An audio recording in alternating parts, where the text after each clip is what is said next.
मेरा नाम रचना है। मैं मेरे पति के साथ एक छोटे से गांव में रहती हूँ। हमारा गुजारा अच्छे से खेती से हो जाता था। मैं मेरे पति की खेती में मदद भी करती थी। हमारे 2 बच्चे थे, एक लड़का और एक लड़की। हम भले ही अमीर नहीं थे, लेकिन घर में सुख शांति का होना ही सबसे बड़ी बात है। हमारा गांव छोटा है, तो हमें खेती का सामान और चीज़ों के लिए पास के शहर जाना होता था। जो चीज़ें पास के शहर में नहीं मिलती, तो फिर उसके लिए बड़े शहर जाना होता था। मेरे पति राजेश सोच रहे थे कि अब वो एक नया ट्रैक्टर ले।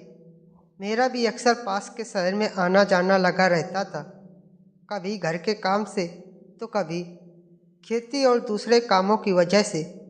मैं औसतन 7 दिन में एक बार शहर चली ही जाती थी। मैं जब भी शहर जाती थी, तो मैं वहाँ मंदिर के बाहर बूढ़े भिखारी बाबा से मिलती थी। करीब 1 साल पहले ही वो वहाँ आए थे। मैं भी उन्हें 1 साल से देख रही थी। मुझे याद है, जब मैंने उन्हें पहली बार देखा तो वो काफ़ी दुखी थे। मैंने उन्हें पैसे दिए, लेकिन उन्होंने नहीं लिए। फिर अगली बार जब मैं गई तो मैंने उन्हें घर के बनाए पकवान दिए।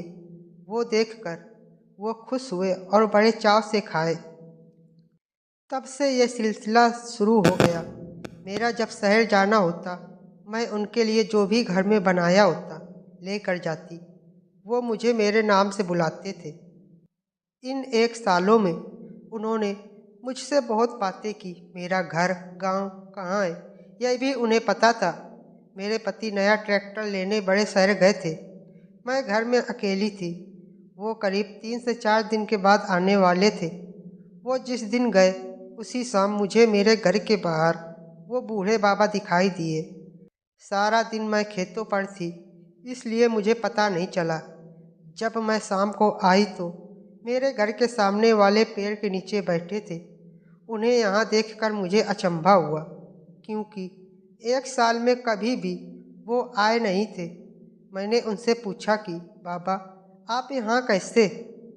वो बोले, मुझे तुमसे कुछ बात करनी है, इसलिए आया हूँ। मैंने उस समय उनकी बात को हल्के में लिया और सबसे पहले उनके लिए कुछ खाने को घर से ले आई। हालांकि वो इतनी दूर से नहीं आए थे, लेकिन एक बुजुर्ग इंसान को थकावट ज़्यादा होती है। कुछ खाने के बाद वो फिर बोले कि तुम्हें मेरे साथ कहीं चलना होगा। मैंने पूछा, कहाँ? वो बोले कि पास है, सुबह निकलेंगे तो शाम के पहले आ जाएंगे। तुम्हारे गांव से बस का साधन भी मिल जाएगा। मैंने बोला, आप कहाँ जाने को बोल रहे हैं, बताइए तो। वो बोले कि मैं तुम्हें अभी नहीं बता सकता, बस तुम मेरे साथ चलो। मैंने कहा कि मेरे पति नहीं है, वो बाहर गए हैं ट्रैक्टर लाने के लिए। वो मुझे बीच में ही टोकते हुए कहते हैं कि मुझे पता है, तुमने ही मुझे बताया था कि 3 से 4 दिन बाहर रहने वाले हैं, इसलिए मैं अभी आया हूँ। मुझे उनकी कोई बात समझ नहीं आ रही थी। एक पल के लिए मुझे यह भी लग रहा था कि शायद इनकी उम्र की वजह से आज कुछ इस तरह की बातें कर रहे हैं। मैंने उनसे कहा कि ठीक है, आप अभी आराम कर लें, हम सुबह चलते हैं। वो घर के बाहर वहीं पेड़ के नीचे ही सो गए। मैंने उस समय उनकी बातों को ध्यान नहीं दिया। मैं सोच रही थी कि शायद वो सुबह होते ही मुझे दिखाई नहीं दे, वहीं शहर के मंदिर वो वापस लौट जाए, लेकिन ऐसा नहीं हुआ। सुबह जल्दी ही वो मेरे घर का दरवाज़ा खटखटाने लगे। मैंने दरवाज़ा खोला। सुबह के 5 बज रहे थे। दरवाज़ा खोलते ही कहने लगे कि चलो रचना, चलना नहीं है? अब मैंने उनसे पूछा, आप क्या बोल रहे हैं? कहाँ जाना है? आज आपको क्या हो गया है? हालांकि मैं उन्हें पिछले 1 साल से जानती थी, लेकिन आज वो कुछ बदली बदली बातें कर रहे थे। वे बोले कि तुम्हें मेरे साथ चलना होगा। मैंने कहा, कहाँ जाना है, आप बताओ। मेरे पति नहीं है। वो बोले, ज़्यादा समय नहीं लगेगा, अभी 8 बजे निकलेंगे तो शाम 5 बजे तक वापस आ जाएंगे। मुझे एक पल के लिए कुछ अजीब लगा, लेकिन फिर मैं उन्हें 1 साल से जानती थी, लेकिन उनके बारे में कुछ ज़्यादा नहीं जानती थी, इसलिए मुझे उनके साथ जाने में थोड़ा संकोच जरूर हो रहा था, लेकिन मैं इतना ज़रूर जानती थी कि उन पे विश्वास किया जा सकता था। उनकी जिद को देखते हुए मैं उनके साथ जाने को तैयार हो गई। हमारे गांव से एक बस जाती थी। वो जहाँ जाना चाहते थे वो जगह करीब 40 किलोमीटर दूर थी। बस में बैठने के बाद हम करीब 11 बजे एक गांव पहुँचे। वहाँ उतरने के बाद उन्होंने कहा कि चलो मेरे पीछे आओ। ज़्यादा तेज़ वो चल नहीं पा रहे थे, लेकिन धीरे धीरे चलकर वो गांव के बाहर हो गए थे। करीब 1 घंटे से हम चले जा रहे थे। अब गांव के बाहर सुनसान जगह की शुरुआत हो गई थी। मैंने उन्हें कहा कि आप कहाँ ले जा रहे हैं? वो बोले कि थोड़ी देर और चलो, बस आने ही वाला है। उसके बाद भी करीब आधा घंटा चलने के बाद वो एक छोटी सी झोपड़ी में पहुँचे। बाहर से देखने पर जर्जर थी। उन्होंने उसका दरवाज़ा खोला। उसकी चाबी उनके पास थी। झोपड़ी में जाने के बाद वहाँ मुझे सिर्फ पत्थर दिखाई दिए। उन्होंने कहा कि यह बड़ा पत्थर हटाओ। मैंने हटाया और फिर उन्होंने वहाँ खोदना शुरू कर दिया। धीरे धीरे खोदने के बाद उन्होंने वहाँ से एक बड़ा संदूक निकाला, जिसकी चाबी भी उनके पास थी।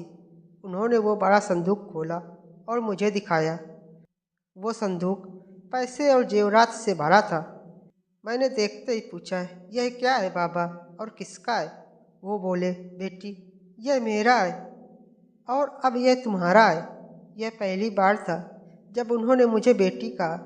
मैंने कहा, आपका कहाँ से आया? उन्होंने कहा कि मैं तुम्हें पहले बताता तो तुम मानती नहीं, समझती कि मैं पागल हूँ। इसलिए मैं तुम्हें बोल ही रहा था कि मेरे साथ चलो। तब उन्होंने पहली बार अपनी कहानी सुनाई। वो बोले कि बेटी यह मेरा और मेरे बाप दादाओं का कमाया है। यह तो कुछ नहीं, मेरे पास अच्छी ज़मीन थी। मेरे बेटे ने मुझे घर से निकाल दिया। अभी वो मेरे घर और ज़मीन के साथ जी रहा है। उसे इसके बारे में पता था, लेकिन जब उसके बार बार पूछने पर भी मैंने उसे नहीं बताया तो उसने कहा कि जब आप मुझे वो नहीं देना चाहते तो घर से निकल जाए। उस दिन से मैं घर से निकल आया और दूर जाकर मंदिर के बाहर जाकर बैठने लगा। तुम में मुझे मेरी बेटी दिखती है। मैं अब कितने दिन रहूँगा?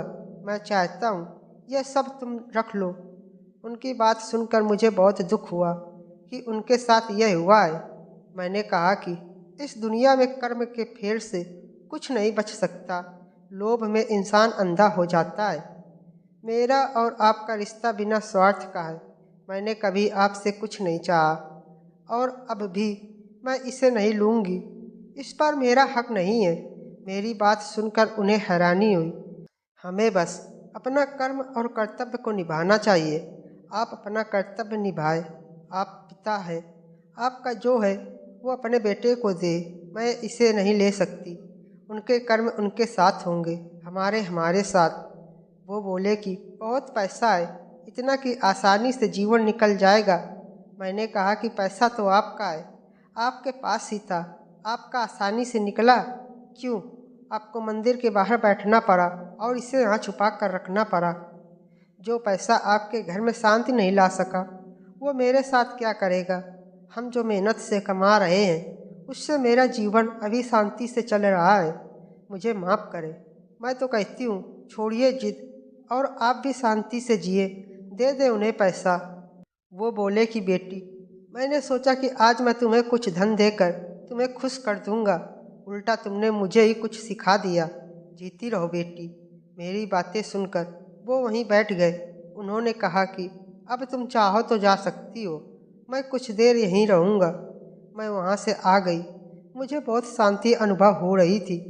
करीब 7 दिन बाद मेरा शहर फिर जाना हुआ। मुझे बाबा वहीं बैठे दिखाई दिए। मुझे देखकर बहुत खुश हुए। पास गई तो बोले कि मैं उन्हें वो पैसा दे आया, बहुत शांति का अनुभव कर रहा हूँ। धन उनके लिए महत्वपूर्ण था तो मेरे लिए भी तो था। वो लेने की जिद पर अड़े थे और मैं ना देने की। धन के भूखे तो हम दोनों ही थे। जब तुम इतनी युवा होकर इतना धन छोड़ सकती हो तो मेरे तो दिन ही कितने बचे हैं। तुमने सच में मुझे शांति का अनुभव करा दिया। बाबा अब सच में खुश लग रहे थे। मुझे अच्छा लगा उन्हें देखकर। दोस्तों, आपको यह कहानी कैसी लगी हमें कमेंट कर ज़रूर बताएं और इसी तरह की कहानी के लिए हमारे साथ जुड़े। धन्यवाद।